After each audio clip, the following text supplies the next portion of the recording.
Hallo und Servus zusammen. Heute haben wir sehr viele Informationen für euch zur BMW R1300 GS in diesem Video zusammengebaut. Wie zum Beispiel, ist die R1300 GS wirklich zu tief und muss man auf die R1300 GS Adventure warten? Beziehungsweise welche Infos hat BMW zur R1300 GS Adventure bzw. R1400 GS und M1300 GS durchsickern lassen? Und wie das Fahrwerk funktioniert, was der neue Rahmen kann, ob die alten Koffer noch passen und wie die neuen Koffer funktionieren, Nachlass bei Neukauf, Versicherungen und vieles mehr. Aber vor allem, wie schwer die R1300 GS im Vergleich zur R1250 GS und zur R1250 GS Adventure wirklich ist.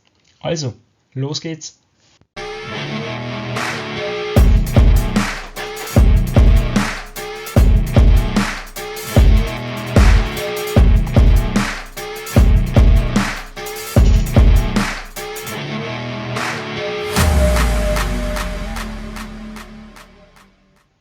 Kommen wir gleich einmal für die Puristen unter euch zur M1300 GS, welche die Nachfolgerin der HP2 Enduro werden soll. Wenn BMW schon ein M davor setzt, dann wird es nicht ganz unwahrscheinlich sein, dass sie unter 200 Kilo auf die Waage bringt. Sie wird, wie die HP2 Enduro, für den Geländeeinsatz gemacht sein, ohne elektronische Helferlein, die in diesem Fall nur unnötig Gewicht beisteuern würden. Das 21 Zoll Vorderrad steht nicht nur auf der Wunschliste, sondern ist ganz und klar ein Muss.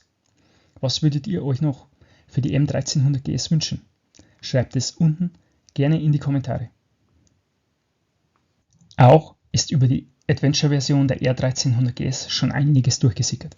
Sie wird wahrscheinlich R1400 GS heißen, wobei aber der Hubraum gleich bleiben soll, was also auf etwas mehr Leistung hindeuten könnte, wie es BMW und zum Beispiel Mercedes gerne bei der Nomenklatur machen. Optisch soll sie sich stärker von der R1300 GS unterscheiden, als das bei der R1250 GS und der R1250 GS Adventure der Fall war. Was also allen zugutekommen könnte, denen die neue R1300 GS nicht gefällt. Natürlich wird sie einen größeren Tank haben, mit ca. 30 Liter Volumen, und man kann davon ausgehen, dass sie einen Tankstutzbügel haben wird. Offiziell vorgestellt wird sie voraussichtlich Ende 2024. Und wir können euch hier jetzt exklusiv den ersten Spy-Shot der R1400 GS zeigen. Aber seht selbst. Hier noch getarnt als R1200 Modell.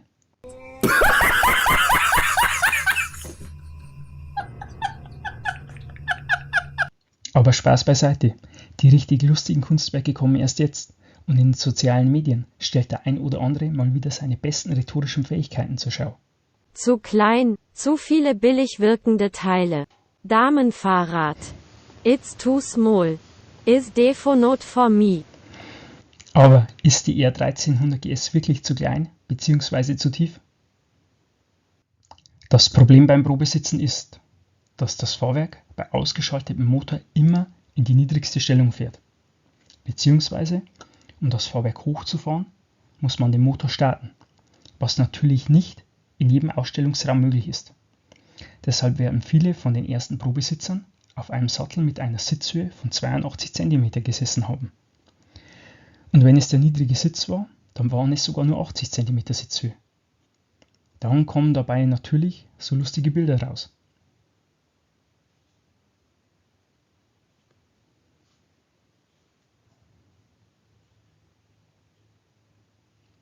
Das Schaubild zeigt schön. Ganz rechts die Sitzhöhe im Stand mit normalem Sitz ist 82 cm. Die adaptive Fahrzeughöhenregelung fährt das Fahrwerk vollautomatisch hoch auf 85 cm bei einer Geschwindigkeit über 50 km/h und bei unter 25 km/h wieder runter. Wenn ihr dazu noch das Sportfahrwerk nehmt, dann ist alles nochmal um 2 cm höher und mit der hohen Sitzbank kommen dann nochmal 2 cm dazu. Die maximale Sitzhöhe bzw. Fahrhöhe ist also tatsächlich 89 cm. Was schon in etwa Adventure-Niveau ist. Und die niedrigstmögliche Sitzhöhe mit niedriger Sitzbank ist 80 cm. Wenn ich mit unseren Händlern spreche, bei denen schon wirklich viele Kunden zum Probesitzen und Probefahren waren, und wenn ich mir anschaue, wer bei uns schon zum Probesitzen und Probefahren hier war und wie groß die Menschen jeweils waren, dann würde ich meinen, dass das normale Fahrwerk für jeden passt, der bis ca. 1,85 Meter groß ist. Das ist natürlich nur meine persönliche Meinung und Komfort ist etwas sehr Individuelles. Wer ab ca. 1,90 Meter ist oder 1,95 Meter, für den macht das höhere Sportfahrwerk wahrscheinlich Sinn.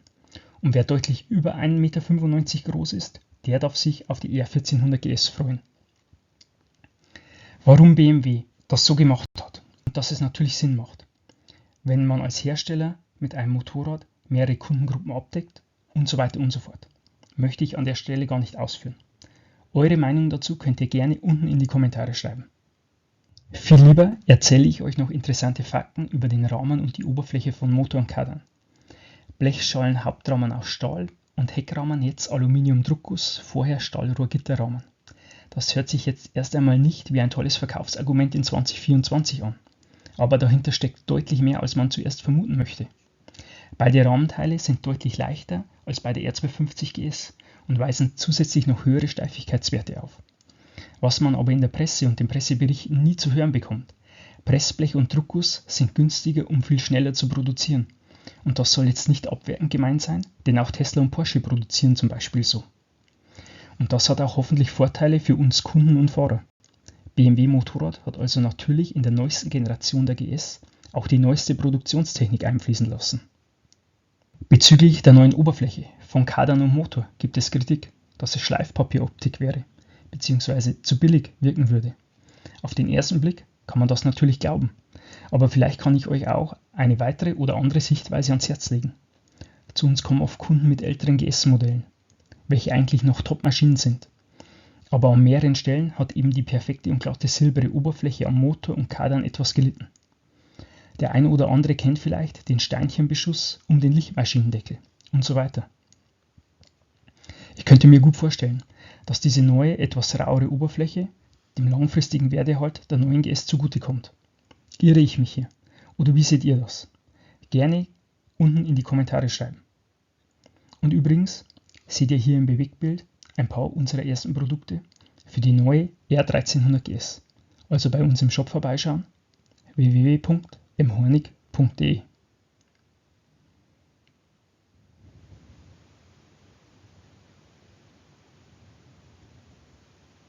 Können die alten Vario-Koffer weiterverwendet werden?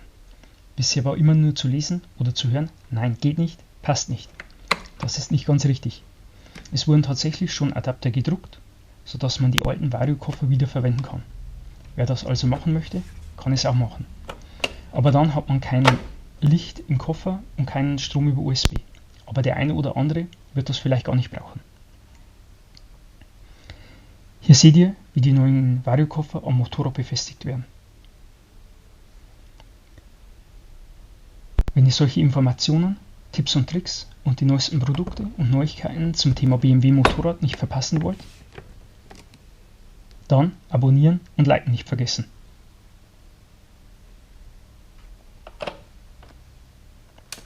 Ebenfalls sind die neuen Koffer in die Zentralverriegelung eingebunden.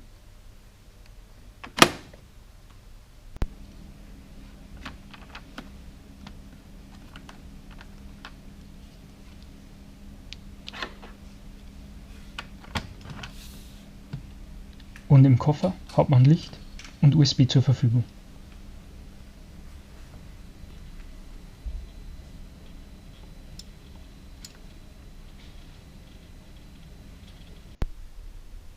Und wie der Name Vario schon sagt, sind sie nach wie vor in der Breite zu verstellen.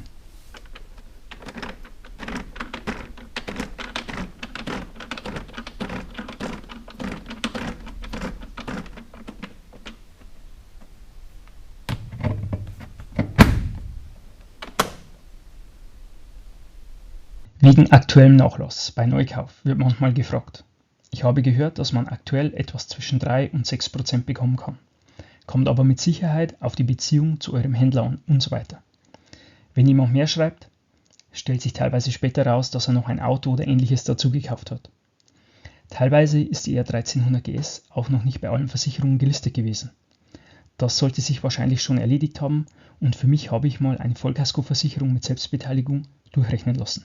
Mit Teilkasko 150 € Selbstbeteiligung und Vollkasko 300 € Selbstbeteiligung bei jährlicher Zahlungsweise und habe für die R1300 GS fast genau das gleiche Ergebnis wie für die R250 GS erhalten, von ca. 360 bis 400 €. Unter Umständen mal bei den großen Versicherungsportalen vorbeischauen, wenn ihr noch eine günstige Versicherung sucht. Dann kommen wir endlich zum absoluten Highlight dieses Videos. Wir haben die R1250 GS Adventure, R1250 GS und R1300 GS für euch gewogen und ich bin immer noch erstaunt vom Ergebnis. Vorab wie immer, das ist keine wissenschaftliche Arbeit, kein Anspruch auf Wahrheit und kein geeignetes Messinstrument, aber um die Gewichtsunterschiede ungefähr darstellen zu können, sollte es reichen. Die Palette alleine hat ca. 26 Kilogramm. Klar ist, dass die R1250 GS Adventure mit allen Paketen die schwerste ist und zusätzlich hat sie noch etwas mehr Sprit im Tank. 300 Kilogramm minus 26 Kilogramm wären dann 274 Kilogramm für die R1250 GS Adventure. Unsere R1250 GS hat 280 Kilogramm minus 26 Kilogramm, also 254 Kilogramm. Aber beachte mit Motor und Verkleidungsstutzbügel.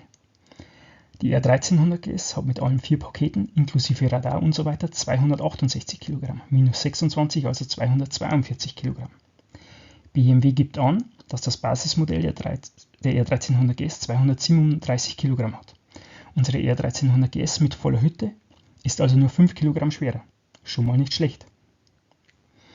Aber muss ja eigentlich zum Vergleich mit der R1250 GS noch Motor- und Verkleidungsstutzbügel hinzurechnen und an der R1250 GS sind auch noch weitere Produkte von uns verbaut. Wie schwer ist die R1300 GS also mit Motor- und Verkleidungsstutzbügel? Es sind 278 Kilogramm, minus 26 Kilogramm von der Palette, also 252 Kilogramm. Also nur 2 Kilogramm leichter als die vergleichbare R1250 GS. Warum steht das vergleichbar in den Untertiteln in Anführungszeichen? Naja, weil es eben nicht perfekt vergleichbar ist. Weil die ganze Elektronik und die zusätzlichen Pakete der R1300 GS einfach etwas mehr Gewicht mitbringen. Aber was ist denn jetzt eigentlich los? In den Fahr- und Vergleichsvideos habe ich noch davon geschwärmt, dass sich die R1300 GS fährt, wie wenn sie nur 200 Kilogramm hätte und jetzt sind es einmal nur noch 2 Kilogramm Unterschied. Krass. Aber nichtsdestotrotz, es ändert sich natürlich nichts an meinen ursprünglichen Aussagen zum Fahrverhalten. Ich bleibe dabei. Sie fährt sich deutlich leichter und schöner als die R1250 GS. Auch wenn ich mir etwas weniger Kilogramm auf der Waage gerechnet hätte. Ich hoffe, wir konnten euch etwas informieren und natürlich auch unterhalten.